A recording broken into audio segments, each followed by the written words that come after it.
are now tuned to BS3 Network.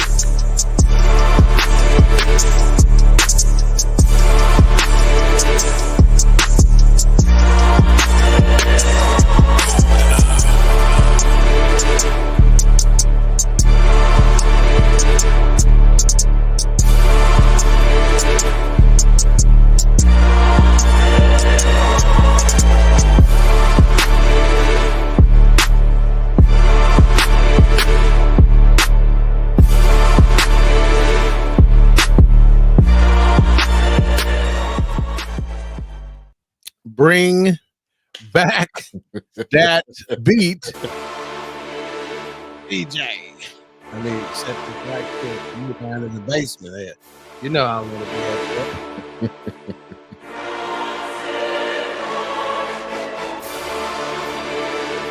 I am the Lion King.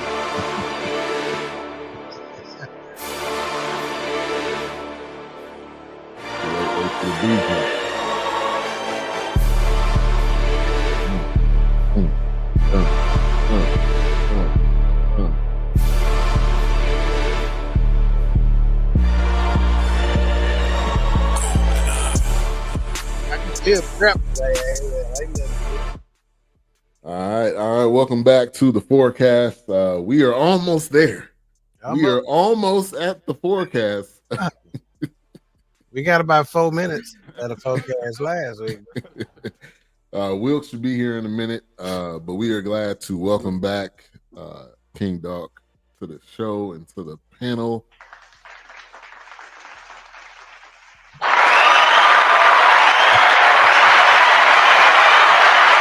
Curtsy and bow. I hear you over there. Mm-hmm. All right.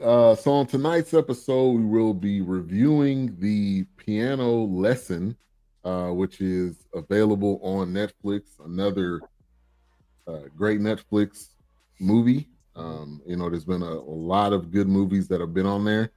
A ton of them that we've reviewed. And this was definitely one of those that you definitely got to check out.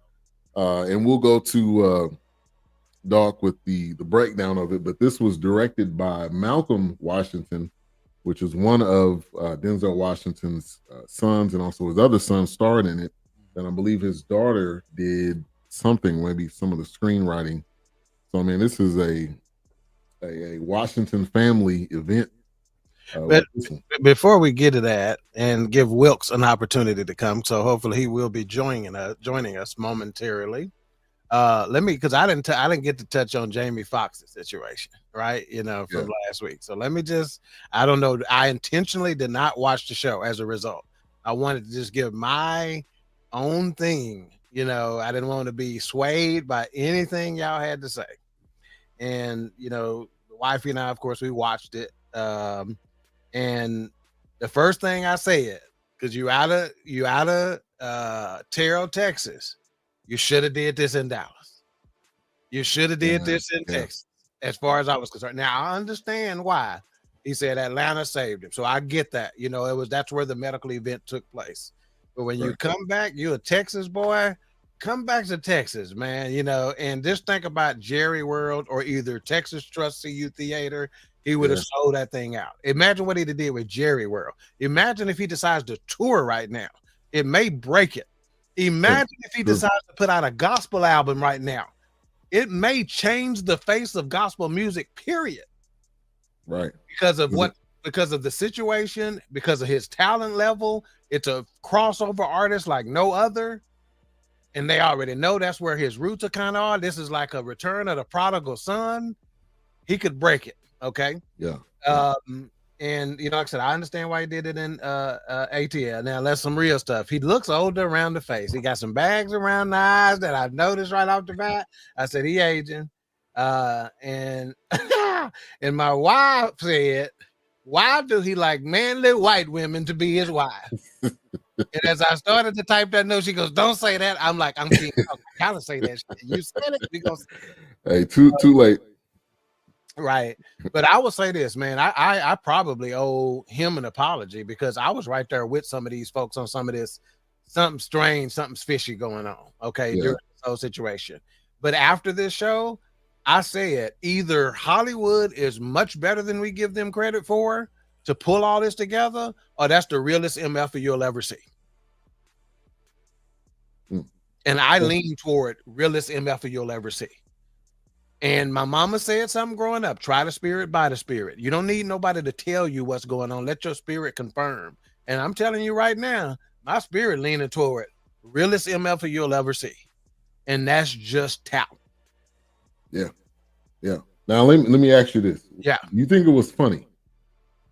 In some parts, but I don't think that's what he was going for. Mm-hmm.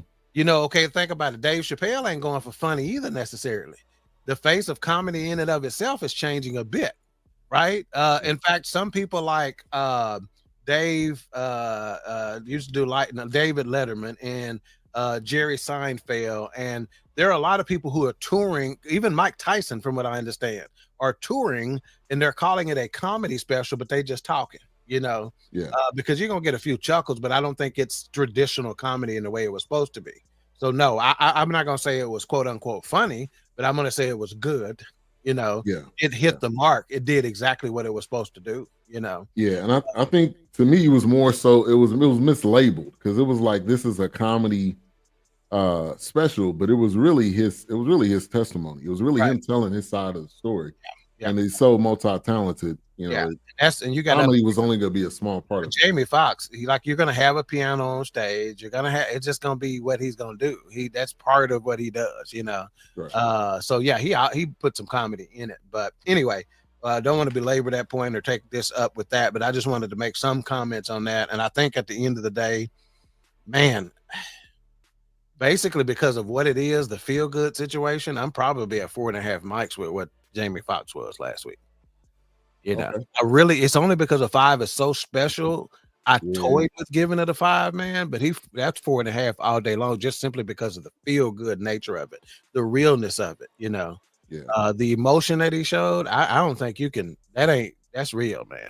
Oh yeah, that's real. Yeah, and we was right at a 4. It was 2 4s and a 3.5. Okay, who gave it the 3.5, man? Me. You did? Yeah. You're not a Jamie Foxx fan, obviously.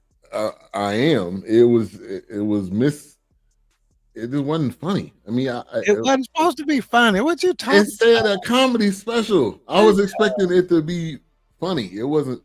I get what he was doing. Yeah. And I enjoyed it. But I was looking at, we was like, dang, like get to the funny part. 4.5. Yeah, you're right. You're right, H-Rap. Yes. Dan was wrong. He the one put the BS in BS3 Network. I ain't heard that in a couple of months, man. Right, probably longer. What's up, Keisha? Thank you for tuning in. You look like you're looking at something too close to your eyes. Abby photo, but and that right eye look like it's bigger than that left eye. Y'all know Cleota died. And she was a good woman. She was a good woman. Now, if I ain't ever do nothing else, I know Cleo. All right, so let's give us a breakdown and a description on the piano lesson. The piano lesson. A brewing battle over the fate of an heirloom piano threatens to tear a family apart in this drama based on August Wilson's Pulitzer Prize-winning play. The cast includes John David Washington, we could really call him the Fourcast's own John David Washington, because we've reviewed so much that he's been in. Danielle Deadwyler, and again, John David Washington played Boy Willie. Danielle Deadwyler played Bernice. Samuel L. Jackson, Doker Charles, Ray Fisher, Lyman, Michael Potts, Whining Boy, Skylar Aleece Smith, Maritha, Isaiah Gunn, Young Boy Willie, Corey Hawkins, Avery, Stephen James, Boy Charles, Maytrell Smith, Crawley, Jerica Hinton Grace, Malik J. Ali, Young Willie Boy, and then Gail Bean Dolly. This was distributed by Netflix, came out August 31st, 2024. Again, as Ben mentioned earlier, Malcolm Washington, Denzel's son, directed it. So this was a Washington family project, because Denzel produced it along with Todd Black. Music by Alexandra Desplat. And it's based on the piano lesson, again, by August Wilson. set in Mississippi in 1911 and 1936. Mississippi and Pittsburgh. Now, let me ask y'all this. Pittsburgh, is it the Pittsburgh, Pennsylvania or Pittsburgh, Texas? Because they gave some Pittsburgh, Texas feel. Pittsburgh, Pennsylvania. That's where August. Okay. That's where August Wilson is from, you said? Okay. That's a bit of a trek, too. That was a bit of a trek. Pittsburgh Fences with Viola Davis was in Pittsburgh. Okay, got you. Yeah, because it seemed like it was more of like a southern feel to it than it was north. But I mean, we traveled, so wherever we was is what it was. And like A-Trap so eloquently said, just because they are in other places don't mean that they still at heart aren't from Arkansas or Mississippi or Tennessee or whatever the case may be. Right. They just migrated. Yeah. John David Washington again. In this film, you had to go somewhere. It's wasn't one of those where it was you could be it wasn't like a Tenet, it wasn't an action film. I think you had to dig deep to really give you the feel of this film, and he did one hell of a job. So kind of initial thoughts, I felt like it was I was wondering was it going to be too long, to be honest. It was like 2 hours, but it wasn't. I mean, the storyline was good. It was very similar to a lot of other August Wilson films where there wasn't a lot of scenes, but it gave you everything you needed, and they didn't need to have a ton of scenes and a ton of action and doing all these things because it was more of the dialogue. But Doc, initial thoughts? It was good to see John David Washington again. Immediately you start getting the names and the characters, which I thought was, like Boy Willie, whining boy, Cleotha died, they are using, because when you don't have a lot of scenes and you don't have a lot of movement, as you stated, your dialogue had better be good. On point. It better be good to hold the audience. And John David Washington, I actually watched two different YouTube videos, one specifically about this project that was a podcast between John David Washington and Malcolm Washington, and hearing them interview each other and how they got from point A to point B. And let me just say this is not nepotism by any stretch of the imagination. These boys earned it honestly. Now I'm not going to say, that Denzel didn't give them the heads up. I'm saying, well, you got to get an agent and you got to get a headshot, and I'm not saying he didn't give them no tips, but he didn't give them nothing. They worked for it, and you can tell that they're talented and they have developed their own style. And the people they look up to, like August Wilson, is somebody who they looked up to, and wanted to work with. And in fact, one of the earliest projects that Malcolm Washington did, he did it because in acting school or in directing school, they threw a bunch of stuff projects out on the table, and they said, you got to go reenact, you got to go do one of these projects. And he says, because August Wilson was the only African-American playwright in the thing, author in the thing, is why he chose August Wilson to do what he did. John David Washington has played this character on stage.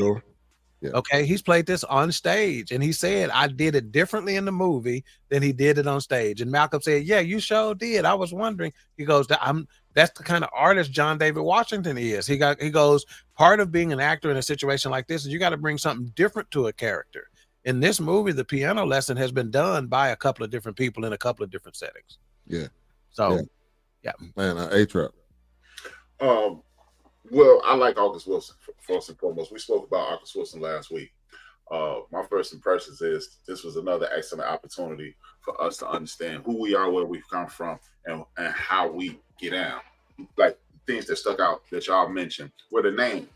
August Wilson specifically speaks directly to our community. He speaks what my 8th grade teacher used to call the Black dialect. There's certain things, like I mentioned last week, dog, that there's certain things that go on in the Black community that are universal, no matter if you are in Bangor, Maine, San Diego, California, Seattle, Washington, or Miami, Florida, everything in between. The one example I gave was 99% of us grew up with, at this time of the year, it is a big bowl in the center of your mother's cocktail table with walnuts, apples, oranges, apples, and exactly. And then you got the pecans. Yes, right. Yes. So that we understood those nicknames. Excuse me. We understood those nicknames. We understood those colloquialisms that come along with being black. And and I like the way that Malcolm Washington, I almost call him John David, Malcolm Washington held true in the tradition of the August Wilson movies. Denzel, his father, purchased this project. He purchased those projects from August Wilson. The late August Wilson, he died from liver cancer. So he's reenacting and reintroducing, and in some cases, introducing this brother's work to a whole nother set of people, because for whatever reason, we've gotten away from going to plays. We watch Netflix. Well, that is the reason. We watch Netflix. We stream instead of going out and having the experience. So this was another great adaptation. And I would like to speak to what you mentioned in regards to nepotism. I'm all for nepotism, because without nepotism, hey, guess what? Your former governor got that spot because of nepotism, George W. Bush. He became the president because of nepotism. So we have to stop shunning nepotism, because it is the American way. So when we do it, it's cool. You know, when LeBron did it, if he was wrong, oh my God, how could he do that? But tell you what, let this show take off. Like we were joking last week about Netflix need to pick us up and have them review all their new movies. Let that happen, and BJ want to be a podcaster. BJ it's gonna be the fifth cast. You know what I'm saying? So we need to start embracing nepotism as a way. I mentioned today on my program, and sorry for the shameless plug, I mentioned today about how they're redeveloping the very neighborhood that I live in. They're putting $7 billion into this neighborhood. Hey, guess who putting that money in? The dude who owned the Chicago Bulls and the dude who owned Chicago Blackhawks, Jerry Reinsdorf and Bill Wirtz. Their two sons are putting $7 billion in this neighborhood, and they're gonna run all of our black behinds clean up out of it. So nepotism is about to unhouse literally tens of thousands of people in Chicago. So nepotism, we need to start embracing it and moving forward and moving in line with it, instead of saying no. Yeah. No, I agree with you on nepotism. Let me just clarify. I'm aligned with you there. I'm just saying, from our standpoint, sometimes whenever you're the son of somebody, you think he got it dishonestly, and you take away from their talent, is what I'm saying. Right. No, I'm with you. Take away from their talent. I'm for nepotism in that standpoint. And as a business owner, as an entrepreneur, I wish I could make nepotism more a factor, but sometimes our kids don't want what we want. They want to do it their own way. Now, what's up, Jungle? In a blessed way, they're on their own. But yeah, I'm aligned with you. Yeah. No, I didn't think you wasn't. I'm talking about for the people who saying, because I know, because you're a business owner, you are all in nepotism. Because if you could, your son, like I said, both your sons would be standing on your left and right shoulders right now. Every day. Yeah. Thank you. Yeah. And I think and John David, early on, he didn't want to use his last name. He didn't want to be associated with his dad. So he really got it. Honestly, he wasn't trying to say, "Hi, I'm Denzel Washington's son. This is why to get this job." That's not what he was doing. So he came through it.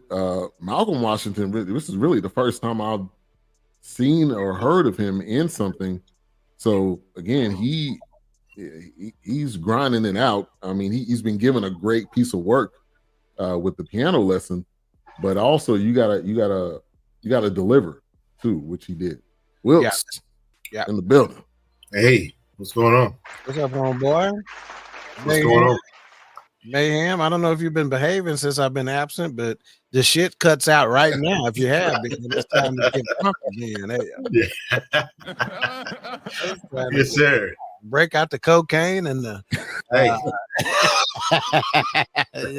cocaine. Line them up. Aaron, whatever we got to do. Yeah. Yeah, right. Do a couple bumps before you come on camera. I say a bunch of stuff, but my wife be watching. She gonna watch a podcast, so I can't say everything I want to say. I apologize right now. I apologize. Shut your wide mouth. Yeah, right. Yeah. I apologize. Say it again. Whoopsie. All right. So Wilkes, initial thoughts on the piano lesson? Oh God, it bored the hell out of me. I was like, "What the?" No, I'm kidding. No. This was it was done well. I like how they kept the essence of the playwright. Like I felt like it was actually the way they were delivering their lines. You felt as it if like they were on That's- stage like a play. I loved that. That was nice. and if I may, real quick, Will, to get back to you, if it went on play, it seems like there's a little bit more tangible passion with it, doesn't it? You know, Yes. it's like there's more spirit with it. There's more energy with it. Oh yeah, when it's on screen. Go ahead. Exactly. No, absolutely. And I love that about it. The first thing I noticed, it just had that, man, the playwright is straight to the big screen. Well, not the big screen, but the small screen, whatever. But it's like straight to the film, and it didn't lose a beat. I mean, it was done well. I really enjoyed it. I thought it was done very well. Yeah. Yeah, John David Washington, man, when he's delivering his line, man, he is sold out for it, man. Same thing with Beneath. They just sold out. They're like just giving it. They're like, They in other words, they're dying of self. John David Washington did not exist in the filming. Right? To the people. Kiddos on camera. What's going on? Yeah, he didn't exist, man. You know, he like died to self in that situation, and he put Boy Willie forward. He was Boy Willie, man, all the way. Sold out. Yeah. And isn't Bernice? I was getting some Pelican Bay vibes at first, but I was just he was digging deep, man. His dad was coming through him in that, man. It was absolutely. If you would have looked away and just would have heard his voice, right. That was Denzel. Yeah, you're right, man. Absolutely. And isn't Bernice the absolute blackest name? That got to be like top 5 black names. Besides that and Theodore, I'll give, you know. And Ola. What is the other one? Yes, the forecast is back. You back, Blue Streak Creek? Yeah. I'm back. Yep. But so the piano lesson and which it's well named as well. Yeah, let's talk about the name, because when I came in, I thought there was going to be some damn piano lessons being given out, and it was only one damn lesson, and that was that Boy Willie gave the little girl on jazzing up that music. Right. The lesson was to keep the piano in the family. That was okay. A-Trap, I was going to go to you. What's your interpretation of that? Tell me how you saw the interpretation of the title based on the film. Well, you know, this is right in my wheelhouse. History is the key. Without history, you have nothing. If you don't understand where you're from, you won't know where you're going. It's this thing. This time of year, you see a lot of promotions with the Sankofa bird. People don't even know what that bird is. It's a bird facing this way with an egg in its mouth looking back. Basically, life is a circle. If you don't know where you're coming from, you ain't gonna know where you're going. Or you will continue to have the same pitfalls. And that's what this movie was all about. Know who you are, know where you come from, so when you face these things in the future, they will not destroy you. And if you don't, they will. You don't know who you are. And I would like to ask all y'all, do Ancestry.com. I just did it. I'm doing it. I just sent off. Trust me, man. I ain't trying to get asked my info like that, Huh? Ain't trying to get asked my info like that, I have to pray on that one. Hey, newsflash, I already got it. So your information is already there, my brother. Yeah, you get addicted to it, man. Get addicted. I'm found people that people don't even know about. Wilkes, talk to me.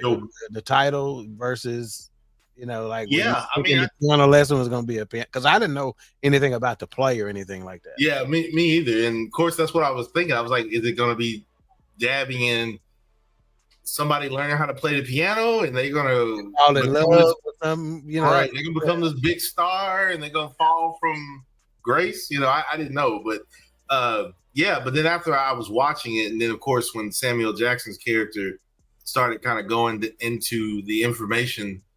And then just from Bernice and how she was talking, and then how they were just explaining, like, this piano is, you know, it's almost like I don't know what's the word I'm looking for. I guess like a lightning rod for the family. You know, it's like this piano has blood, sweat, tears, and more blood. Yeah, and it's got a lot of stories, and it's got a lot of information. They both had very valid points as far as I was concerned in terms of what you do with it. Right. I don't think it becomes as much as contentious or as much of a plot point. Right. If their points aren't as valid as they were, you know, Yeah. You can't say I want to sell it because it's taking up space, and the other one says no, it's a family, you know, heirloom, stuff like that, right? It had to be something as valuable as him saying, "This is about family legacy. That's why I'm gonna go get some land with it." One of the most valuable things that you can get. So I think it's a valid point regardless of where you fall. A-Trap, you got something. No, I'm feeling it. I'm feeling that. I was feeling it the whole time. It was like I said, man. History has, even when I was a deviant in school and couldn't sit still and couldn't shut up in history class, I shut up. I was paying attention. Yeah, to the point where Miss Dow, history was very fascinating to me. Yep. Yeah, and as an adult, when I went back to school, that's the course I selected to do first, was history, because I was such a fan of it, and I wanted to take something that would keep my old attention. Right. Yeah. And let's give a shout out to Samuel L. Jackson in this role. He didn't have to be in the forefront. He wasn't very vocal. Yeah, but he just. Well, that's what I felt about Fight Night. I feel like he can fall back and let the other ones just kind of do their thing. It's like with Eddie Murphy when we watched Beverly Hills Cop, or if he's in Guess Who's Coming in? What was the one? Meet the Blacks. Meet the Blacks. Yeah, but it was like I feel like they've done so much and they have so much accolades. They know how to like fall back and let the other ones just shine. Yeah, and they kind of bring up the rear. But I got that. They're in the less is more camp right now. You know, you got to have skins and you got to have a confidence about yourself to be able to do that. You know, I mean, think about how many people would overdo it. You know, because they're trying to hang on to the fact that I'm Murphy or I'm Samuel L. Jackson or I'm right. Man, and just think, man, Samuel Jackson the Washingtons just brushing, you know, with Samuel Jackson. We haven't got a Denzel in a Samuel Jackson movie, but just the fact that small crossing there, I would think they just have the utmost respect for. Oh, no doubt, man. Yeah, I mean, and there was a kind of like an extra. Where they were sitting down doing an interview. It was on Netflix, and I watched a couple minutes of it. And I believe Denzel reached out to Samuel Jackson and was like, "Hey, you got to do this." And he was like, "Well, I'm already working on something, or I was on the set doing something else, but I knew I had to do this." So that just goes back. Do we need to get a Robert Townsend, Eddie Murphy? Yes. Samuel Jackson. Work on a Morgan Freeman, and we need to get all these boys together or something. It's like, no, man, you can't lift that hand, man. The other hand, man. Hey, handman. Hey, high five. Oh, sorry. My bad, brother. One more friend. Other hand. Oops. Forget more friend. My dog's back. Wait a minute. Listen to this cat, man. Huh? You don't like Morgan Freeman? They must have got into it on Twitter. You know, that's the first reason. I gave up that. Blue sky is where I'm at, man. Lean on me. Yeah, but so the movie starts off really with the 4th of July, 1911, and they're in Mississippi, no doubt. In Mississippi. Quicker letter I. In the bottom. And they're all hanging out outside. And, there's a group of people going in to get this piano. So initially, when you're seeing this opening scene, I'm thinking that it was their piano. And the slave owner basically just took it and they was getting it back. That's what I thought with this opening scene, because you didn't know the full range of the story. There you go. So here's the deal. This is the crux of the matter, right? And it's one of the lines that I put in my note taking. I said, so in this situation with this piano, right, everything a slave made, okay, Right. belongs to the slave owner, right? The slave master. And I put the question, has that changed much? You're just not working for free is the change. But isn't everything you create at your job intellectual property of that company? It ain't yours. Yep. You know, but should it be? You know, so, hey, just make an extra copy and put it in your back pocket as a portfolio. Did Right. do and living off a lot of stuff I done created at Right. But you know, it's intellectual property, right? So yes, you can sell what your mind has created, right? But you got to be selling that. Is that part of the employment contract? Right. Again, we all know that back then it wasn't, but is it now? Are we giving away stuff that we really shouldn't be giving away? But anyway, obviously these boys felt like this is our stuff. This was done with his hands. This was, you know, so we going to get what's out. Yeah. And so this was later on we figure out that this was Samuel Jackson's character's father that carved this and was very skilled. I mean, whoever did this piano, like period, in real life, amazing. Is amazing the way it was carved and the way you looked at it. Man.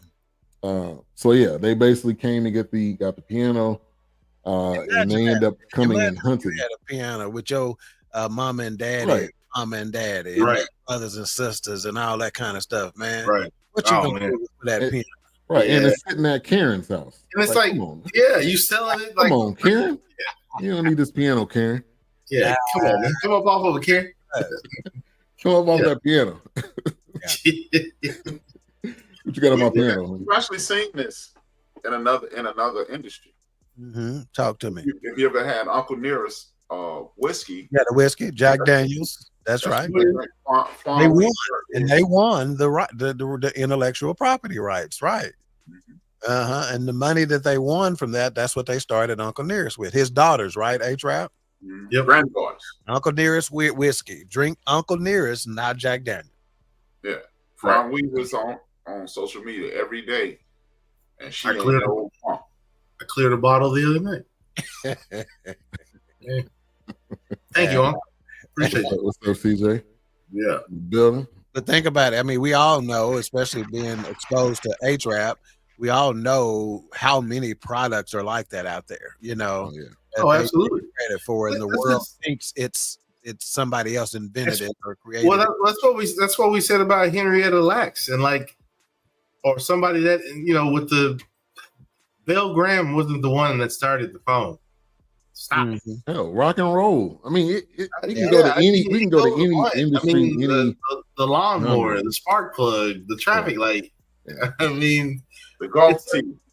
Yeah, that's what I'm saying, man. It's like, of course, the one that always blows my mind is George Washington Carver. As much stuff as he has created, it blows my mind.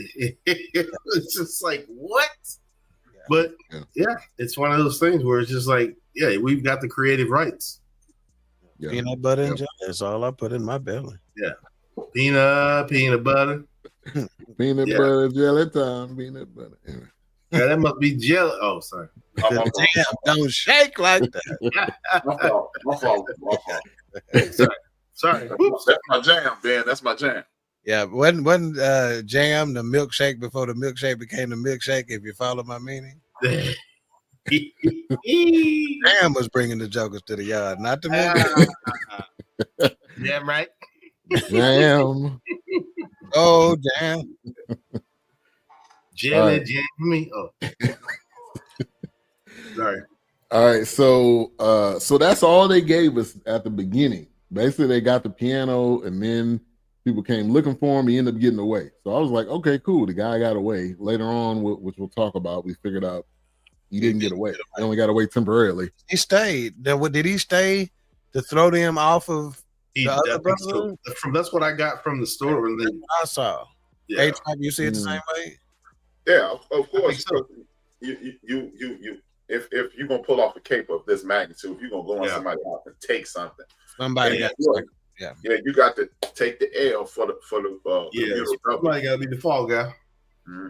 Yeah. Yeah. So And he led him to that house, and then they burned that house down. Yeah, and Wifey talked about, imagine our people having to see that they riding up with torches, basically. Right. You know, on your property, man. What feelings you must have, man. Absolutely. It's like you have to be prepared to die. You know, I'm gonna die protecting this, because if I kill you to protect my property, I'm probably gonna get killed for that. Or if I let you burn I'm gonna die for, you know what I'm saying? It's like Emmett Till. catch 22. Emmett Till, you rolling up, and they're like, all right, you either gonna fight and die, or you gonna take Emmett, and which one we gonna do? Yeah, man. And I think A-Trap has talked about this, but and then you get the mighty of us who try to say what they would have did, and I couldn't have been no slave, and I could have, look at her. They had no problem killing you. Yeah, right. I could have been no slave. Pow. On the spot. Right. Yeah, on the spot. Yeah, I wouldn't be so presumptuous to say what I would have done or what I wouldn't have done, because we have not been exposed to anything near that. Not even remotely close, man. Not even close. Yeah. It doesn't even, nothing we've done brushes up against it, man. Right. Yeah. We closer to being on Saturn than being a slave. Right. All right. So we're starting a new trend. We're gonna play the preview for what we're reviewing next week. So hold tight. We'll take a quick break. That's news to me. Get people interested. Send me the script there. Let me know. All right, we'll be right back. Man. All right. Now wait, I'm gonna be out of town next week, but I'm gonna try to do my best to do one of my out of town appearances and just do it from the beach. Because of my military background, I want to be able to give a twist on it, but I just think that's fascinating. That was already in the fact that y'all put it in the chat and said we're gonna cover this and stuff like that. It was already in my stuff to my watch list. Yeah. So I hope I'm gonna try everything I possibly can to be on. Yeah. Or if you want to give us a minute or two video or something, we can play it. I'm gonna try to be there. I want to be there for the whole thing if I can. I think it's gonna be that strong, man. So the 688, which was directed by Tyler Perry, and normally the way the rule goes is if he's not in the film, it's normally really good. So I'm looking forward to it. I'm down with 666 too. It's gonna be hot next week. Yeah, Juicy J directed. Yeah, it's gonna be nice. Wait a minute, don't say 666, man. What do you mean, Juicy? That's what it was. That's what Ben just said.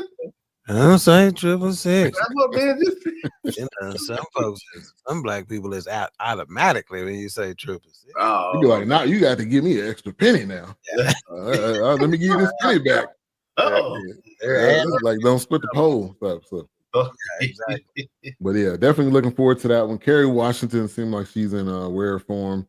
Yeah, it looks like something different from her, right? I love it, and I'm wanting to see her in that position because it's awesome to see how she has absorbed that role to be a drill sergeant. So that would be that's gonna be pretty nice. That's gonna be pretty nice. Yeah. Let's see. We got a couple comments. CJ says facts. People always talk about what they would have done, what they would have did in situations they was never a part of. Right. Featuring Medea, right? No. Oh God, no. I damn sure wouldn't be trying to make that. Yeah, definitely. Right. All right, so let's get back into the piano lesson, which again, the dialogue, Boy Willie, which is played by John David Washington, and then Lyman. They kind of come onto the scene with basically a truck for the watermelon. Let's talk about it for a second. I was worried about Lyman was on the spectrum until he started trying to holler at her niece. And all of a sudden, Lyman got so tight and cool that you like, okay, maybe he ain't on the spectrum. Nah, man, Lyman, he retarded, man. He on the spectrum, oh man. My God. That man standing 10 toes on retardation, man. Get this bro out there. Hey, nothing changed. I mean, what? I don't understand. Hey, Lyman, man, I don't even know. It must have been Lyman's truck. That had been the only reason why Boy Willie was hanging out with him. It must have been his truck, or he might have been the only one that maybe knew how to drive or something. Because he had to be. And when he gave him like $4, and what they call that when you push start a manual, a stick shift. Oh, yeah. You know, and when you got to bump it, you got to roll it down, and hit that clutch. You got to pop that clutch. Yeah. Give it the crank. Yeah. Yeah. They used to pop the clutch. Now, how did they get these watermelons? Did they really say that? Well, they didn't really say. I think they just. I felt like they mentioned it, but it was real brief. I agree. That's how I saw it. I think it was real brief. Because I think the question was asked, but it was really brief. Like how they explained how they got them, but then I almost think they were working somebody else's land, and they gave them what they had coming, but they skimmed a little off the top. Is how I thought it may have worked out. Right. Yeah. Okay. Well, see, this is the thing. The history of watermelon is rich. Before watermelon became almost an insult to us, watermelon was a product that was used by the formerly enslaved people to enrich their bodies. Watermelon is one of the most vitamin-rich sources of food on earth. Mm-hmm. So our enslaved ancestors, once they were emancipated, they said, hey, we're not eating that slop y'all gave us anymore, and we're going to focus on watermelon. But then the propagandized news turned watermelon against us, and it became a negative trope. So when I saw the truck of watermelon, I felt, yeah, that's what's up, because I knew how they turned watermelon against us. So we would eat the pork, so we would eat the beef, or we would eat the chicken. So we would steer away from the vegetables, which will, in essence, here we are 100 years later, 112 years later, 113 years now, 113 years later, our life has been shortened. Our quality of life is no longer as rich as it used to be. And this is when I saw that, I was like, wow, this is why I really, really, really, in regards to entertainment and in regards to education, I really have love for Denzel Washington, because for one, he's not going to do a project in which he doesn't uplift us. And two, he has taken this August Wilson thing and put it in our face and forced us to learn things like the history of the watermelon and sharecropping, as Doc I mentioned before. The sharecropping aspect of this is they did sharecrop this. It wasn't the watermelon went by the way in regards to a product. It was like, whatever. But again, it takes you back to history, because this lets you know when they captured us on the continent and they captured us on this continent, they captured the aggregation, farmers, damn it. Agriculture. We got you, brother. They tilled the land. They captured the architects and said, build the land. And that's how they captured us. It wasn't just coming to America, because a lot of us were captured here in America and enslaved, and going over to the continent and capturing them and saying, come on over here. It was go get some farmers, go get some builders, and they killed the healers, because the healers didn't only heal your body, they healed your spirit. So this portion of the movie really touched me dearly, because it was a situation to add. When you know the history, you go, that's what's up. What better product for us to sell?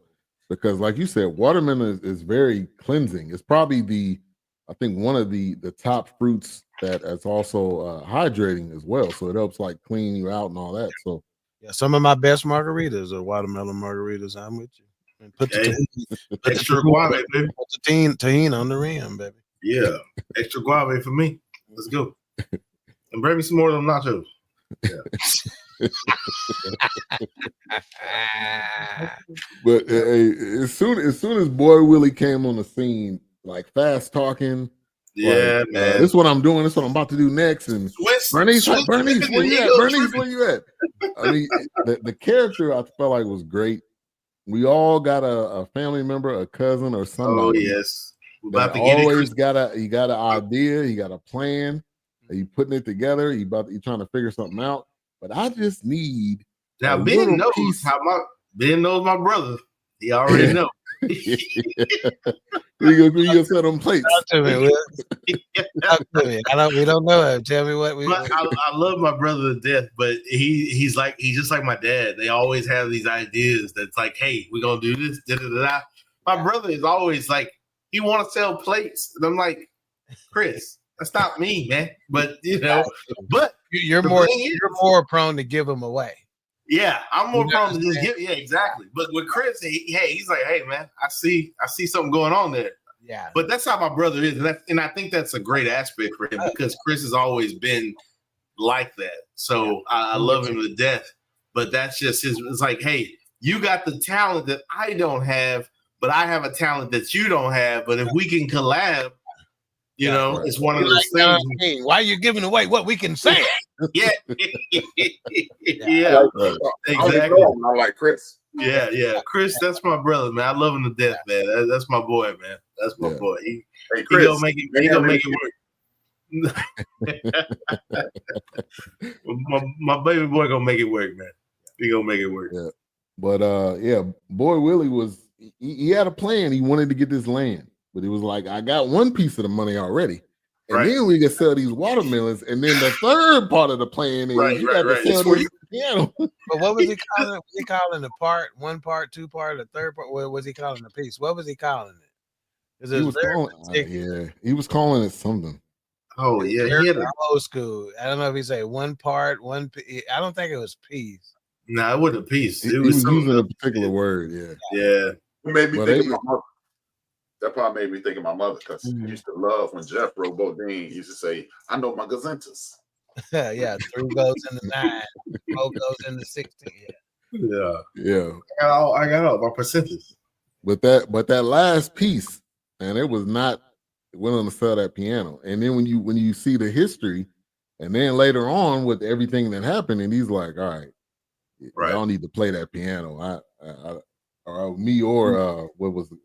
Sutter are gonna come back, but as soon as he came on the scene, it brought the film to another level. German Shepherd is fascinated by Wilkes' shadow in that TV. She's locked. What's happening here? She locked, baby. That's one thing. Man, what the hell is that? This is some kind of speaking. She might think this is the same spiritual occult that was in the piano lesson that's going at play in 40 Texas right now. She gets so locked in. I put some lights along the fence, and she ran outside barking at the lights. I'm like, hey, whoa. Their friend. Chill out. Yeah, man. She's Cat. What's up, Cat? That's the horse lady right there. Cat. What's going on? All right. I appreciate you for tuning in. King Dog is back into the horses again. What's going on, Cat? Nice. Good to have you, man. Yeah, definitely. Good. So Bernice she was already, you could already tell she was already uptight. When he came in the house, he was like, yeah, wake up. But now we know. I need to sleep. Right? She's blaming him for having her fiance killed, basically. Right. Yes. Because they were going out to do some crime, right? I can't remember what the crime was. And he wanted to go along, and like he said, it was his choice. We didn't make him go. It was his choice. So she already had some animosity based on that history. Like you trouble. As soon as you come in the house, you trouble. And that's a hard statement, man. When you make that kind of statement to your brother, man, I don't care if that's the way it is. Shit, had a decency to say the shit behind the nigga back, man. She was gonna tell it straight to him. and they had, man, those conversations. And Danielle Deadwyler, she was in The Harder They Fall. She was in Till. She might have been in some other things we reviewed, but she's starting to rise up in the I think in our rankings. Yeah, she played. And see, I'm gonna say this, man. I've thought this. I don't know that I've got an opportunity to say it on some of our previous episodes, man. But when you are in the presence of greatness, such as your Samuel L. Jackson or your Denzel Washington, Denzel was taking to set a timer too. Oh, yeah. It raises the level of your performance. It's either going to shrink you so bad that you gotta get out, you can't stand the fire, or it's going to refine you so much to where it's going to raise the level of your performance, not only in that project, but in all future projects. there's some osmosis or something of that goes on when you're in the presence of greatness, man. Which is why we need to expose our kids to greatness, because if they've never seen greatness, if they've never been in the presence of greatness, it's much more difficult for them to become great if they've never seen it possible. Right. Oh, absolutely. 100. Yeah. And Bernice, she has a daughter, and her daughter was by, I don't know if that was her husband or fiance. I thought it was her husband, but see, let me just say this. I can't let that piece go, man, because we have aspirations here, right? And we've talked about other projects and doing a lot of things, right? Sometimes we might not get to see the promised land. You understand? Right. And we might be Moses, right? And it may be our kids that get to, it's like Ari done seen this, your little one done seen this, Wilkes, that like, I saw my daddy do this. Right. I'm gonna go be the executive of this network, or I'm gonna go start my own TV network or movie studio, or take it to a whole different level. But it's the thought, that ability or that thought to think that I can do it and be successful at it would have never existed if I didn't go see him do what he did every Monday night. Right.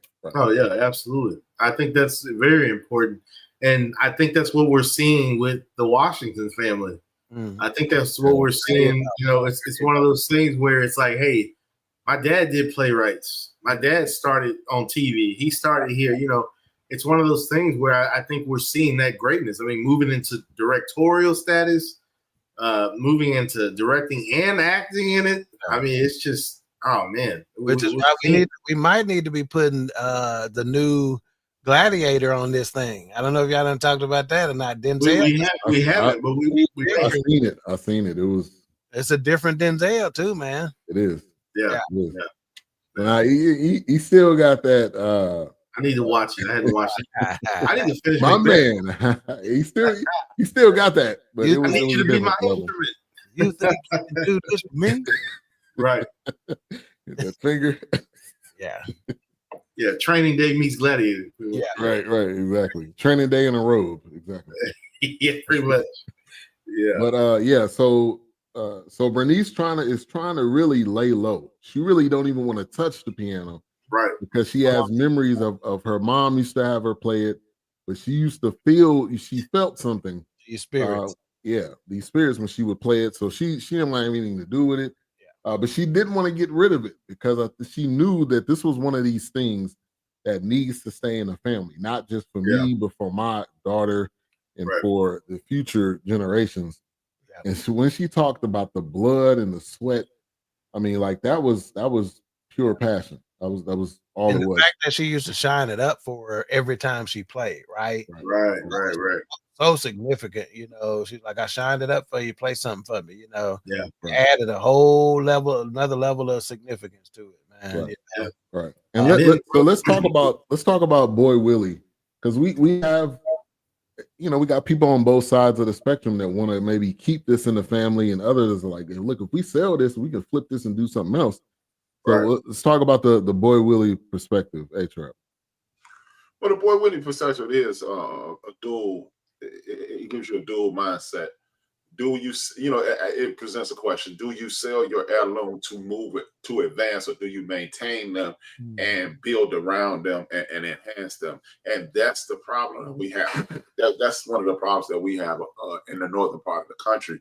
We've separated from y'all down there, and it puts us in at a disadvantage. So we don't know the meaning behind ownership. We know how to rent. We know how to. We think we hustling and bustling, and because this is the way you get out, and you get you a nice apartment. Like you get your nice apartment, and then you get the nice car, and then you get the nice job. Whereas people in the southern part of the country understand, I buy land, I till this land in one way or another. Not even just by crops, but I can put a storefront on it. I can give me a gas station on it. I can repair cars. I can become a brick mason, a carpenter, and so forth and so on. Whereas we have the mentality, and I will get somebody to do that. I don't need to know it. But when you own a house, you become a brick mason. When you own a house, you become a carpenter. You become an electrician because you have to make those changes on your own. It's not always going to be in your budget or in your mentality to have someone install a dimmer. You realize you get electrocuted a few times and you realize, oh, the power that's going through this is not what I thought it was. And you take that little shot and you put the dimmer in. So this is what he was dealing with. And this is what our community, again, this is what I like about August Wilson. It's almost, I don't want to be blasphemous, but it's almost like a biblical situation where these stories from the time immemorial mean something today. And they will mean something, and they will mean something to my grandson. And they will mean something to my grandson's grandson, because you translate each and every aspect of this and just put, instead of saying George and John, you put Brian and BJ, and then you put Trey and so forth and so on. And it continues. So that was what I got from that. Yeah.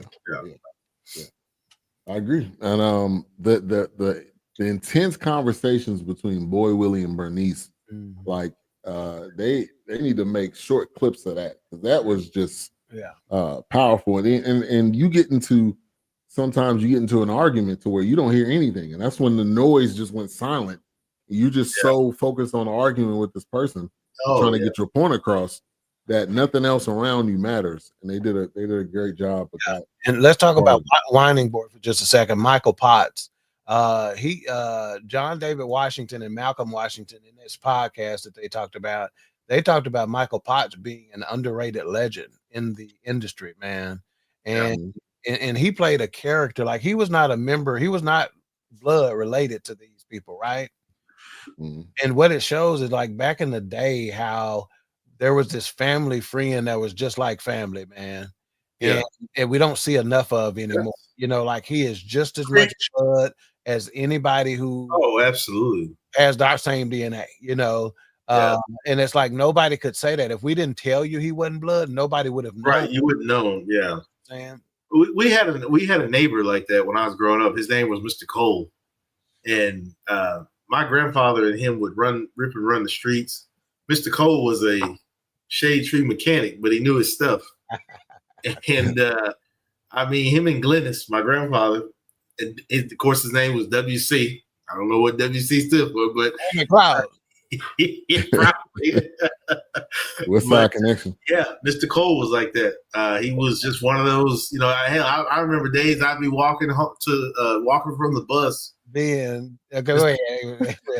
Mr. Cole is stopping you, but hey, what's going on? Dave, how you? Well, I'm doing all right, Mr. Cole. How you doing? I see you dropping a transmission today, you know, something like that. But Mr. Cole was one of those people. He was definitely one of those gentlemen that I won't never forget, you know, growing up in that neighborhood, because that's just how Mr. Cole, that's just how he was, you know. And him and my grandfather, you know, being in the military together, but pretty crazy. Man, we got a WC. You know, we went to the same ministry at WC. You remember his name? Yeah, WCC. Yeah, I remember now. WC. Yeah. If you ain't got no initials, that ain't real, man. Yeah. Right. And then talking about Whiny Boy, he had some funny scenes too with Samuel Jackson. He was talking about, I was about to add his mama. He was talking about Lyman. I think he was talking about Lyman's mama, or something like that. I was about to be his daddy. Yeah.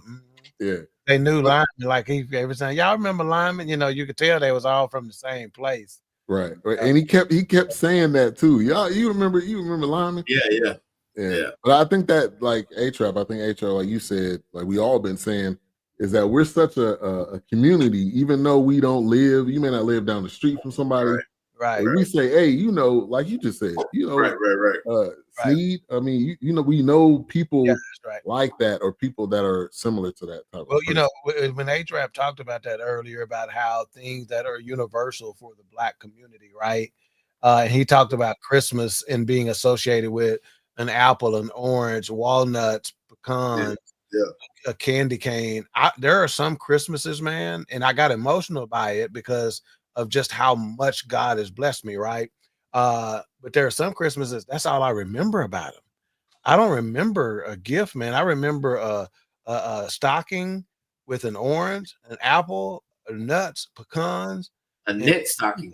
Right now, I can't say 100% for sure that that's all we got that Christmas, but I do know that my mama said she doesn't remember a Christmas where that's not what all they got. That's all they got. And if they got that, if they got an apple on Christmas, they were like over the moon because they didn't get it. And that's why I'm so adamant about the fact that when Black folks complain, man, knowing where our parents came from, where our ancestors came from, and all the many blessings that we have, man, and we still got a nerve to complain or have an attitude or be petty about some stuff. It is just I get beside myself when that's the case, man. And to Doc's point, they got to the point where they started selling that Christmas stocking. It was knit. It was a knit stocking, red, and it had the candy cane pattern on the outside, and they had the apple, the orange, the peppermint, the walnuts. I was like, well, when you got one of those, that was like, man, this is it. I mean, why do you think skins come in hot flavor now? Skins that come in hot flavor, and this never came in hot flavor. We used to put hot sauce on it. On the regular skin. Exactly. All Kool-Aid has island twist because we used to take the grape and mix it with the cherry. So they saw what we were doing. They're like, okay, now we're gonna make an island twist. Like, oh, they're mixing stuff. That's what I'm saying. Yeah. Once again, you can go buy a vehicle right now. It's got the wheels and tires on it already. It's got the sound system on it already. Because when we got them, we would go flip them. Well, just like A-Trap, he shared that link. I believe he shared the Black people saved Cadillac.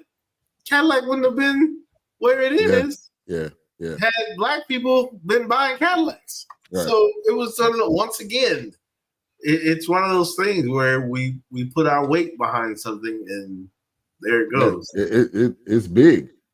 Yeah, and it makes everybody else money. Yes. All right, so the pastor coming on the scene, Corey Hawkins was his name. No relation. As soon as he seen him, oh nigga, you a pastor now? Yeah, he had Indianapolis. Right. Hey, he may be playing the next Martin Luther King in a film. Because you're looking at him in a certain angles, you look like a skinny Martin Luther King. He might. Martin Luther King, but Martin Luther the King. Yeah, he did a good job in his role, and this was different for him. I don't know if I've seen him in something. I know he did The Color Purple, the remake of that, but I haven't seen it. But I've seen him in something, and my wife pointed out right away his eyebrows. She goes, He was in Straight Outta Compton. What's wrong with this boy eyebrows? Like, get him. He got these arched, and he looked like he done been at a Diddy party. He probably was. I said, did he? Yeah. I was like, audience wasn't feeling that one. I'm a little rusty. It's been, give me a minute. So let's talk. Because I lost a little bit out of my the ghost of the yellow dog. Let's talk about that for a minute. And I was so lost because I thought they was talking about a dog, like old yellow stuff. They were talking about old yellow, man. I was so yellow lost. Dog turned out to be a bus, right? I was like, so you got a dog running up pushing niggas? I mean, I don't understand what. I was like, what? I was so confused. I don't know where the dog came in at. I know Samuel Jackson told the story and broke it down. Bus, right? A-Trap is the bus called the Yellow Dog. And even nowadays, sometimes the buses are called that. Some people refer to those yellow buses as yellow dogs. So that's what they were calling the train. And I want to say that some people got killed on that bus or something like that, and they think and they were done wrong or something of that nature. So they think those ghosts came back to haunt them. So anybody, so that's why they're saying the ghost of the yellow dog is what happened. I was so thinking old yellow. My bad. I was like, shame on you. I forget. I got to get back in the habit of going into the show. Yeah. But they kind of broke down the story on Samuel Jackson's dad that we figured out he got away. He ended up getting on the train, which was also kind of the ghost of the yellow dog, where the story kind of came from, is that he ended up getting on this train car. They ended up stopping it. And I think the train was called something. Maybe the train was called the Yellow Dog or something to that point. I think the train was called Yellow Dog. It might have been the train. I thought it was from what I just watched. I think the train was called the Yellow Dog. And so since that car, the car that they were in was burned, okay, they became the ghost of that. That's it. Okay, I knew it was some form of transportation like that. Now, obviously, we know a ghost wasn't pushing people in the well. It was. Nope. I'm gonna tell you, like your pastor used to say, the dead folks can't hurt you, but they can sure make you hurt yourself. Yeah, dead men tell no tales. You know what I'm saying? Yeah, the dead know nothing. Yeah. But it was probably Karen and her crew probably pushing them in there. All right, so then they end up selling the watermelon. Oh, sad. Well, shit, give them a treatise. Give her a treatise on it. Over there. He gets playtime. We're not going outside. I'm busy. By the way, he wants to chase the ball. We don't have time for that. We don't have time. See, shepherds are working breed, so when they're not working, they are sad. Oh yeah, they like to be. That's why we're constantly outside. Me and her, we go back and forth. It's just like, look, I get it. Yeah. She's used to me running her to death. She knows I'm probably off tomorrow, so she's gonna be up bright and early by 5:30, ready to go. Yeah. So they end up selling the watermelons, which was a great moment for both of them. You know, I'm gonna give you one of them watermelons. And you finish you won't. Just leave us something to say. Right. But they end up selling all of them. They got the money, and I felt like they was jipping Lyman. Lyman didn't get a fair cut. Man. He looked like he got like $5. And he got boy Willie over there just counting like this. And he got swindled out of the cut that he did get. Right. Trying to buy that damn suit. Don't fit. Yeah, come on, boy. That's supposed to be your boy. Boy Willie. And he was like laughing at him, like you getting took, boy. Right. Yeah. He was like, you can tell the coat was too small. You can see his wrist. Give me $4. That's the way your let me see how I can put this. Some of the fellas is wearing their suits nowadays. You'll never catch me in one like that. It's all tight around your thighs and shit. Skinny suits. Yeah, it started with skinny slacks. Right. It started with skinny jeans, and then it went to slacks, and now it's going to everything. They wear them cigarette pants. That's what they used to call them, cigarette pants. Cigarette pants. That's for real. That's what they call them. Like when you watch a Big Van Dyke show, they got what we call skinny jeans on. Yeah. Okay. Yeah. Erykah Badu had a scene in there. She was the club singer, so shout out to her. Yep. And that brings you to the point of the soundtrack. And this one was significant. And they talked about the soundtrack on these podcasts. It's just with Malcolm Washington and John David Washington and how significant it was. And even some critics talked about how that soundtrack, if you really pay attention to it, it was telling the story. You know, it was telling the story. Just in case you were missing it, if some people are more inclined, not A-Trap, if you're more inclined to listen to they say that if you listen to that, it was telling the story as well. You heard the soundtrack and you was listening to it? A-Trap? Okay. I'm in there. That song, Scary Times by Salt, it is timeless. It's talking about current times, but it's still fit for those times were scary times for a number of reasons, right? I mean, they were living in a time where they could have a free man could have literally went to the market or to the general store to buy something and not come home alive, right? And we don't think about that at all nowadays, but these are still some scary times. And guess what? We are looking at it in a way to where they could be just right around the corner. Right. Absolutely.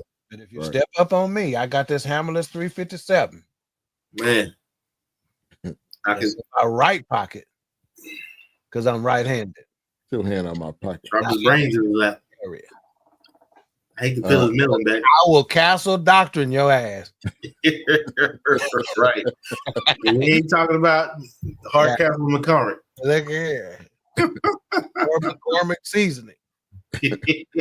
Or Lowry's. We're not talking about Lowry's. Just sprinkle me, man.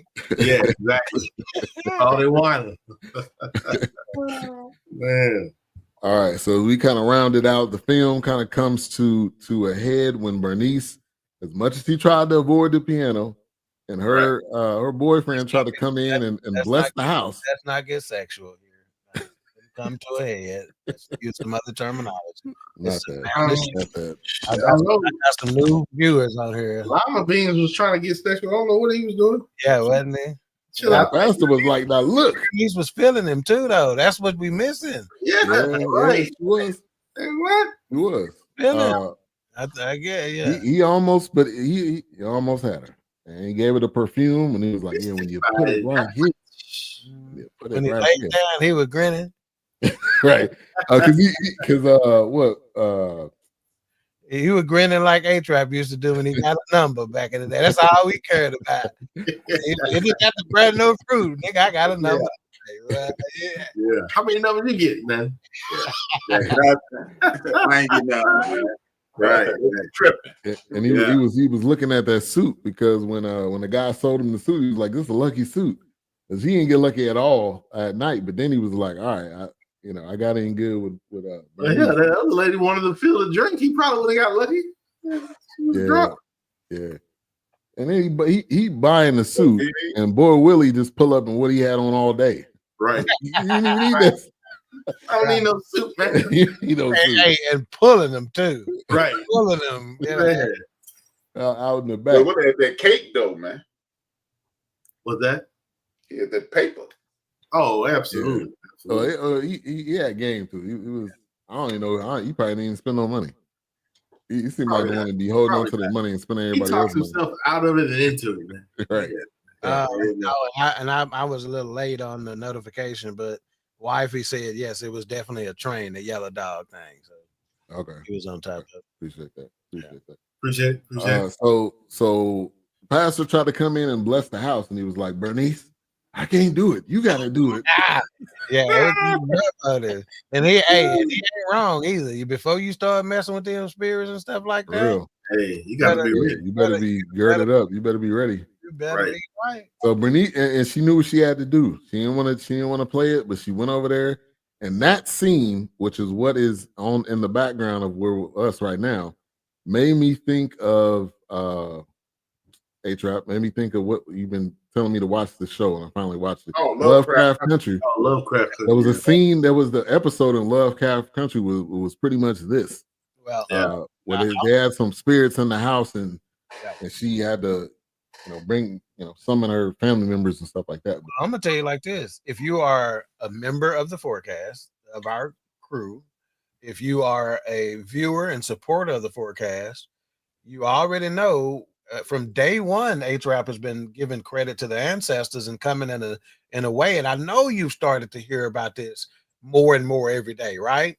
Yeah, that's what this was about, right? Yeah. She's literally calling on the ancestors, which, well, again, we are tricked in some way to thinking that this is voodoo or witchcraft or whatever, but the word even talks about a cloud of witnesses, right? When ours pass on, our ancestors pass on and stuff like that, I picture them going to bat for me up there. Absolutely. Absolutely. Right. So anyway, I immediately thought about A-Trap when this was coming, Well, I mentioned this last week too. This reminded me of, once again, High on the Hog, because when they went to that village that was living on the water, they were praying to other ancestors that had fallen or were before them, and that became their religion. Like, they were praising those ancestors.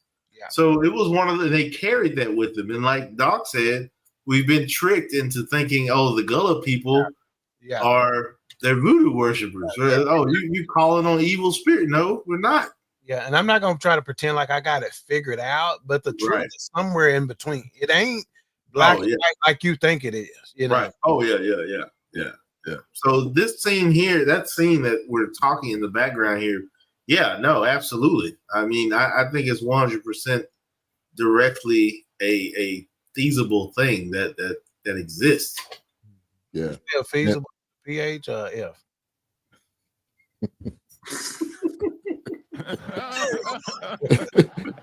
Hey, and boy, Peace? I don't know. Yeah, we don't know. Cheeseman? And- Oh, sorry. Never mind. right. And Boy Willie, being Boy Willie, just running up the stairs like I'm done with this. All right, we about to sell this piano, and I'm about to find out who up here. Yeah. As soon as he got up there, dude had him in a Big Show chokehold. Like, There's something to this Boy Willie, whining boy. You know, is it something to? It's something to the fact that they were saying that this is a like back in the day, back in the day. That's how they identified. So you know, this is a boy child we're talking about. Yeah, You know, I've heard that kind of speech. I've heard that speech. Is that what it's about? Is back? I think it's, Like, is there a girl Sally? You know what I'm saying? I don't know. I think it's just like, I think it's just how they label the men in the family or the boys in the family. It was one of the, like, this is boy, Willie Hutch or boy, you know, something like that. But I think that's just how they spoke. and they talked about it because Boy Willie's dad, I thought he said it was Willie Boy, and they called him Boy Willie. Yeah, it's like, okay, we know that you're his son. And then Right. you had a boy Charles in there. Yep, Right. yep. You know what I'm saying? Yeah. So, and then of I course, think it was- and whining boy. I think So- it was, Yeah, I think it was a lineage kind of thing. yeah. Like, I think. you know, Yeah, go ahead. Oh no, you were speaking. You were speaking. No, I was saying I think it's a lineage thing, and you're from your father. You know, it's like so that carries on, letting you know, like, hey, this is right. This is your branch. This is who you're from. So That's the same thing when you go back to the town or whatever that your family's from and be like, I know you. I know your daddy. I know you. And you're like, I don't know you, but they know you. Yeah, it's always I know your daddy and I know your mama, but it's like I always know your daddy. Boy, you look like your daddy. Boy, you act like your daddy. Right. Yeah. Right. Exactly. That's what I was going to say. I think it's a cultural way of saying, again, August Wilson speaks to our culture on a regular basis throughout his art. And I think this is our way of saying junior. We adapted to a traditional culture and said it's junior now. But I think this was a way of saying junior because when I'm in Tuskegee, I have never been Brian ever. I'm Rooster's boy. Right. My daddy, Absolutely. I called him Rooster. Ain't you Rooster's boy? Yes, I am. Yeah, that's what I said. I think it becomes a lineage thing, and they're tying you to that. Like, you need to know where you're from. It's like this is the cloth that you're cut from, pretty much. You know, so that's just one of those things. You know, you kind of think about it. Lineage spells out line age. So think about it. Oh, Message. Steve, had a break. Had a break. Hey, people watching, you a little rusty, fans. You a little Sorry. rusty. Sorry, guys. All right, so before we get to final thoughts, I wanted to get into Bernice, that scene that she had when she was talking to the pastor or the preacher or whatever, but basically saying like, so I can't be a woman without a man. That was powerful right there. That whole dialogue that they had, and you know, I can be a woman just by myself. I don't have to be with you. I'm bold enough to say she can't. Shit, I ain't scared of nothing. It wasn't with him. Speak on it. It was somebody, but it wasn't him. She said, I can't be a woman without a man. A woman cannot be the fullness of what a woman is supposed to be without a man in her life to be it. I mean, unless she's It's also. I'm gonna say this too, and I'm gonna say like I literally came back from watching this Lion King, you know, the new one, Mufasa or whatever. Yeah, and they telling the Mufasa backstory, right? You know, and he was raised by women, which is why he became the greatest king ever in the Lion Kingdom, right? Because he learned their ways. The ways of a lion, the man lion, is much different. So he learned their ways, and that's what got him to become the greatest Lion King, right? So I'm saying just like this, just like a woman can't be the fullness of herself without a man or understanding that purpose or whatever, a man can never be the greatest man he's supposed to be without being in touch with his feminine energy. What if she's a stud? Okay.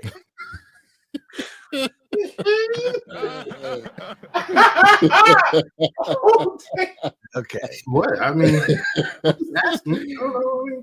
Final thoughts. Hey, but that was I'm gonna that was good. piggyback on what Doc said. The basement is back. I don't BET know in the basement with big ticket. Yeah. Go ahead, H.R. I don't know if Doc is aware of what he actually said is African lore. Yeah. Yeah. Okay. Well, yeah. What he said is actual and factual. You cannot be a king on the continent without the queen mothers. You saw when you watched the movie Black Panther. That was a peek into African lore. Mm-hmm. The ladies of the tribe anoint you king. And, and then it goes back also to piggyback off what he said. When you are, what people will hear what Doc said and attach sexism to it. But those women. There you go, man. There you go. Yeah. Those women make you the king. But you can't be queen until I take you on as that. So you can make me the king, but I will uplift you as a queen. So it is literally the Libra of the situation, the balancing of the scale. Right. Because Doc, people will hear a piece of what you said and attach sexism to it. Yeah. And what you were talking about is the balance of humanity. Yeah, Ben, you want to get a bunch of traffic? Put that clip up there when I said that. Yeah. I got you. I'll become Kevin Samuels for about 30 days. Rest in peace. Rest in R.I.P. R.I.P. nigga. Oh, you a pastor now, nigga? You a pastor now, nigga? Hey, that was hilarious right there. All right, final thoughts. Mike rating. We're gonna go to the welcome back member. Welcome back. First, I'm just gonna say this: John David Washington. I first was exposed to him in Ballers, man. Didn't know who he was. He was just a dude that played this arrogant wide receiver. Okay, on Ballers, and he killed it, man. This cat, and that was one of his first roles in that podcast. I encourage you to go look up the podcast or interview on YouTube with Malcolm Washington and John David Washington, and he talked about the number of auditions he had to go through before he landed that role and whatnot. And he was still trying to do some other stuff and get into coaching and stuff like that, because it's athletic, because he was a real athlete, so his athletic career was over. And they told him, man, maybe you can get into coaching. Well, after he did his first audition, he didn't get the job, but they told him, you can quit coaching. Because they were like, you finna do this. You're not going to get this role, but you can quit coaching and concentrate on this. That's how good they thought he was, right? So check out his body of work. In terms of final thoughts, again, I thought it was, again, the name of the title and whatnot. I just think it's art all the way around. August Wilson, I think, is one of the great storytellers and an artist in his own right. In terms of mic ratings and whatnot, I always give what IMDb said. They gave him a 6.2 out of 10. Rotten Tomatoes, 89%, which is great. Metacritic, 69%. Google, a lowly 40%. Yeah, right? I didn't get that at all. For me, I'm at 4 mics. That's where I was before this review, and that's where I am. I could see, and I contemplated moving up to a 4.5, but I think I'm right at a solid 4 mics, because again, this is one of those traditional plays, and to bring it to the big screen is a challenge, set up for that. And I think it makes it more difficult for a project like that to bust a 5 or something like that with those constraints. So I'm at a 4 mics myself. Okay. Hey, Chuck. I'm biased in regards to this because of the history of it. It's right in my wheelhouse. This is the type of thing I enjoy to watch. I could watch something of this nature every day, all day, and never watch another brand new movie ever. So I give it a 4.5, simply because it just touched me in so many ways. It put me in a position. That's what she said.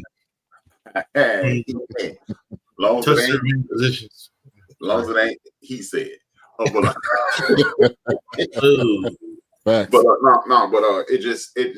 historic aspects of this really it is a layered situation. And like one thing Doc mentioned on the voodoo thing, it's actually, for the people, it's actually called voodoo.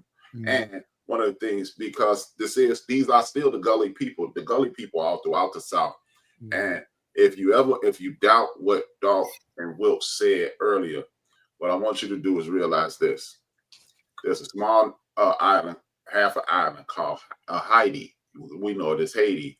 And they called on those spirits to defeat the French back-to-back times. If it wasn't for those people, you wouldn't live in Texas, you wouldn't live in Nebraska, you wouldn't live in Colorado, and so forth and so on, because Napoleon had to sell that, because those people called on those spirits and got their strength and beat them twice. So if you don't believe it, history tells you that it's not the truth. That's not the truth. Right. On your 4.5 mics, was that where you had beginning the show and end? Did it change at all? Okay.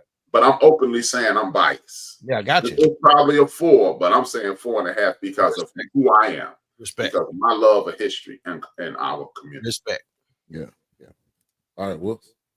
I was actually going to do a 4.5 mics, actually, because hearing these stories from my grandfather and great grandfather, RRP David Alexander, so glad that I was born into a world where my great grandfather was still living. Wow. He died at 99, and that was like 98 when he passed. But it was one of those things where it just that was a treat for me when great granddad came, because Rare you blessing. what's that? That's a rare blessing, man. Yeah, you get that other notch of storytelling that you don't hear directly from your grandparents. So to meet my grandmother's father was amazing. So, and hearing these stories and things like this, watching this, it took me back to just growing up in the family that was, raising me. And it was just that shaped you in ways that you can't even quantify, man. Oh, yeah, no, gosh, forever grateful. And I mean, so watching this, like A-Trap said, I could watch another movie like this in the same vein, and just be right at home, because it's one of those things where, because even the names, like, just hearing those names, man, I started thinking about, hey, I got family 15 minutes from here in Terrell. Yeah. In another hour, you go to Gilmer. Yeah. In Mount Pleasant, for the Texas people. But it's just one of those things where East Texas, man, it just takes me back. It's just the family reunions that I was blessed to see as a child, because we had these massive family reunions on our land that we have in Terrell. And it was just watching this, it just takes me back, and I enjoyed it. So sorry, I'm just babbling now. That's but good. You good. That's good. Yeah, definitely 4.5 mics. So did you, before the show, you were at 4.5 mics, and you were still I was at 4.5 mics. Yeah. After hearing all of our opinions, you stayed there. No, I was at 4.5 mics. Because I even watching the trailer, I was already locked in. Took me a while to watch it though, because I was busy. But the trailer, and I was just like, oh man, this is gonna be crazy. But yeah, I enjoyed it. I enjoyed it. Yeah, the trailer was really got your attention. It was powerful, and the storytelling was amazing. I mean, this is like, I think, art at its finest. And obviously, we've done August Wilson film before. We know some of the previous work he's done, so I wasn't surprised at all. But the way you deliver it, the dialogue, like the back and forth between relatives when you're trying to decide what to do. And she did at one moment, she went upstairs to get her gun, like, okay, we ain't talking no more. Like, it's over now. And so I really I was gonna give it a 4, but I'm gonna bump it up to a 4.5. Okay. I don't think it's necessarily a 5, but I'm looking forward to more August Wilson work, because I know, like you said, and Denzel bought the catalog, so we're gonna get more. And another thing too, I have to say, I've watched a lot of adaptations from Broadway or just the stage to big screen. This literally, the way they delivered their lines was almost like watching a play, but just done with a little bit more depth to it and things that you can't see, because you can use your imagination, but this takes it further for you, because when you're watching a play, you got to plug in those things if you've read the book or watched the movie or something. So when a playwright is moved into a film realm, I just love the way they deliver it. And that song Around the Table, I don't know about y'all, man. Yeah, Oh, man. I get goosebumps, look man. here. Oh, hey, wifey almost lost her mind doing that. Yeah. She I like, had goosebumps. like this makes you want to, your spirit feels it. And again, there's another ancestors thing. This is something that has been sung for generations, man. Yeah. Right. And when you start singing it, you feel them, Right. And the way John David Washington was talking to Samuel Jackson, like, this one, come on. Yeah. And it's just like, you know it, and you sing it. And then when it was done, it was like, wow. Yeah, that song, man, I was like, I literally, my arm, man, I had goosebumps. Just talking about it right now, I got goosebumps on my arm, man. That song was, wow. Yeah. And I think that goes back to it's something spiritual. It's the connection. It's something beyond our understanding, and we don't need to understand it. We just need to let it exist and let it just take over, I guess. That's something you ain't going to get on your 23andMe report. No. Absolutely not. How you doing? So the final being, we started out as a 4.25, 4.25 mics before the show. The final was a 4.5 mic. Yeah. Overall. And this was actually a 3-hour. In one of the interviews I've seen, I think this was a 3-hour play. So they had to cut an hour off of this. And you didn't, there wasn't anything missing. You wasn't like, okay, what happened here? Because they brought it in at a certain point to where you understood, the full length of the story. So, I mean, I can only, what the 3 hours was and them cutting off an hour, and it was still great. So, all right. So, next week, the 688, which is available on Netflix right now. So, you can definitely watch that now. Kerry Washington. Yep. Hopefully, she's not crying in this one. I can't take that. Oh, well. Don't make that face. Oh, my God. Oh, well. Is she crying it? Oh, yes. Oh, God. That same face crying? Yeah. Thank you. Just pan the camera away. Her crying, the Oprah walking gonna be in all the movies. Viola Davis went in this though. Viola and Oprah walking at the same time. No Viola slander. No. Hey, she has a unique walk though. She really does. She got a football injury. So much so that they reenact her walk on social media. Yeah. It's hilarious too. That one lady. I don't know what her name is, but I don't know who that lady is, but yeah. Oh my God. When Viola Davis is posting something about her, yes, you've made it. You've made it. All right. So A-Trap, I know you changing up the format, but what you got coming up for the rest of the week? Or will you be doing anything the rest of the week? At the end of the day, it's just this. It's Money Monday, Together Tuesday, Reunite Wednesday, Thoughtful Thursday, and Black Friday. I do something each day to enhance the community. My favorite day is Black Friday, in which I give out Black content, whether it be books or movies or entertainment, Black websites in which you can shop. Last week I did this grocer. 1 second, let me, because I want to promote that grocer. This is a Black farmer. What is it? Farmers market.